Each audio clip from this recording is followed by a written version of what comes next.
Yo creo que la institución escolar, como una institución tan compleja, ¿no es cierto?, donde se cruzan muchos actores, profesores, estudiantes, apoderados, asistentes de la educación, justamente hay muchas tensiones que se deben a que yo creo que los actores, los distintos actores tienen expectativas distintas en relación a la función de la escuela y al rol que ellos tienen justamente dentro de la institución escolar.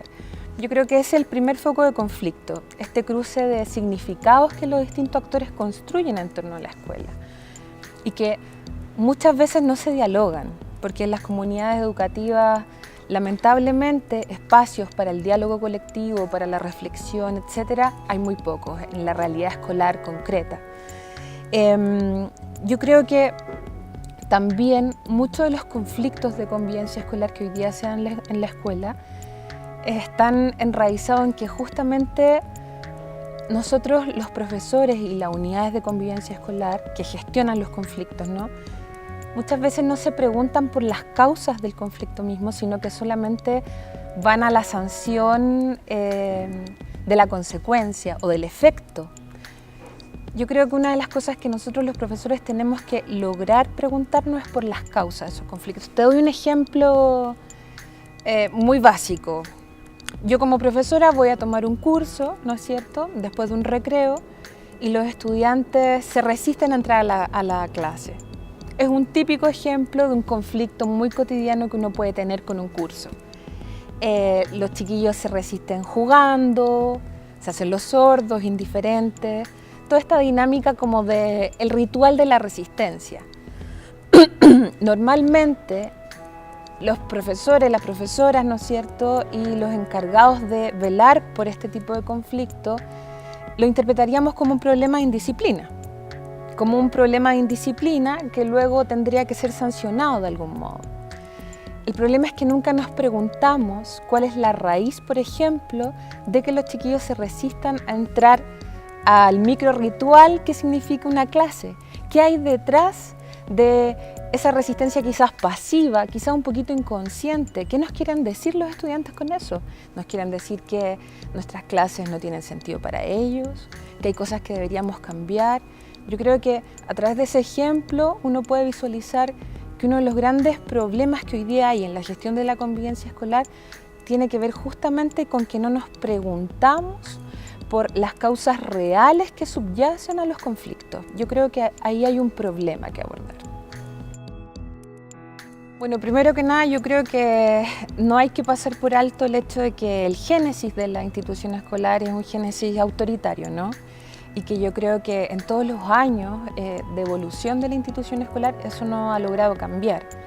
Esto puede sonar quizás muy abstracto, pero yo creo que una de las formas que uno tiene de entrar a la comprensión y el análisis del autoritarismo presente y muy arraigado en la escuela podría ser a través de el análisis de los rituales que se reproducen cotidianamente en la escuela. Pensemos en algo tan simple como la distribución del espacio y los tiempos, ¿no es cierto?, en la institución escolar, cuando, bueno, ya lo planteó Foucault ampliamente en Vigilar y Castigar, ¿no?, todo el tema de cómo distribuimos a los individuos en el espacio. Pensemos a los niños sentados en puestos individuales, pensemos a los niños sentados en fila, una lógica de distribución de los espacios y de los cuerpos que nos permite controlarlos de forma muy fácil, muy efectiva, pero también con una lógica jerárquica y autoritaria muy fuerte, ¿no? De cierta forma, yo creo que la institución escolar se ha resistido a la transformación de sus prácticas, a sus prácticas autoritarias, ¿no es cierto?, de eso estamos hablando, porque de cierto modo también hay un arraigo autoritario en nuestra constitución como sociedad, ¿no? Entonces todavía no hemos cuestionado ese tipo de ritualidades que comportan la escuela. Miren, voy a dar un ejemplo muy claro. Pensemos en gran parte de las normas que contiene un manual de convivencia escolar. Manuales de convivencia escolar que por ley deberían ser construidos participativamente. Sin embargo, los que estamos en la realidad escolar sabemos que eso muchas veces en nuestro sistema educacional no se da así. Gran parte de normas de los manuales de convivencia escolar apuntan al tema de la normatividad corporal. Pensemos en los piercing, en el color del cabello, en las reglas del uniforme, etc. La pregunta de fondo es, ¿qué sentido de formación humana, de desarrollo integral, tiene el normar ese tipo de cosas? Entonces, yo creo que uno de los modos de cuestionar radicalmente estas prácticas autoritarias de la escuela y que van hacia el control de la conducta de nuestros estudiantes tiene que ver justamente con que los profesores, los equipos directivos, etcétera, nos preguntemos también en conjunto con los estudiantes si las normativas que rigen la interacción escolar, ¿no es cierto?, las relaciones de convivencia escolar dentro de una escuela tienen realmente un sentido educativo, tienen un sentido formativo de desarrollo humano. Es una pregunta difícil, sobre todo para los que estamos insertos en la realidad escolar, por ya lo que te planteaba anteriormente, pero quiero dar un ejemplo muy gráfico que yo creo que ilustra de forma genial la resistencia que se produce en las escuelas a cambiar ciertas lógicas autoritarias. Este año fue aprobada la Ley de Inclusión, ¿no es cierto? La Ley de Inclusión en términos generales lo que prohíbe es marginar o discriminar a los estudiantes de su proceso de aprendizaje, ¿no?, que es un derecho.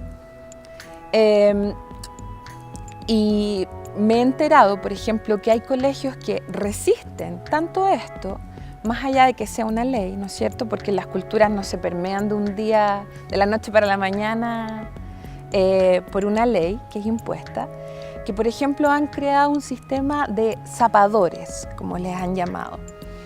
Cuando me entero pregunto qué es esto y me cuentan que es un sistema que algunos colegios han instaurado para que de cierta forma entre los alumnos se regulen los problemas de convivencia o los problemas de indisciplina, como se dice en las escuelas, ¿no? Entonces, lo que hace el profesor jefe o el inspector, etcétera, es elegir o pedirle a los estudiantes que elijan a unos compañeros que cumplan este rol. ¿Cuál sería este rol? De justamente supervisar que sus compañeros no caigan en problemas que puedan ocasionar su expulsión de la sala o que sea una autorregulación dada por los mismos estudiantes. ¿Por qué considero que es un ejemplo genial? Porque se aprueba una ley justamente para evitar la exclusión y la marginación de los alumnos de su propio aprendizaje. Sin embargo, la escuela se reinventa y crea un proceso, crea un mecanismo, ¿no es cierto?, un dispositivo para que los mismos estudiantes cumplan ese rol. Yo creo que el mecanismo es perverso, obviamente no resiste análisis, pero ilustra muy bien cómo la escuela se resiste a dejar de ser autoritaria, dejar de discriminar, dejar de excluir a los estudiantes, dejar de ser jerárquica, etc. Y la pregunta dice cómo superar los modelos autoritarios, ¿no?, en la convivencia. Me gustaría pensarlo desde mi ser docente y creo que como profesores una de las alternativas que tenemos es estar muy conscientes de cuál es el currículum oculto de nuestras interacciones con estudiantes, con profesores, etc. Yo creo que hay que estar muy atento a cuál es el mensaje y el significado, cuál es el mensaje educativo que hay, por ejemplo, tras reproducir el sistema de algo así como zapadores, ¿no es cierto?, como estudiantes que vigilen a sus propios compañeros para que no sea el rol del profesor, etcétera, etcétera, etcétera. En ese sentido, la escuela también necesita reconstruirse en función de situarse en lógicas comprensivas y reflexivas, y no simplemente de la reproducción y naturalización de la escuela como la hemos conocido. Yo creo que estamos construyendo sustentos para una sociedad democrática, ¿no? Estamos en camino hacia.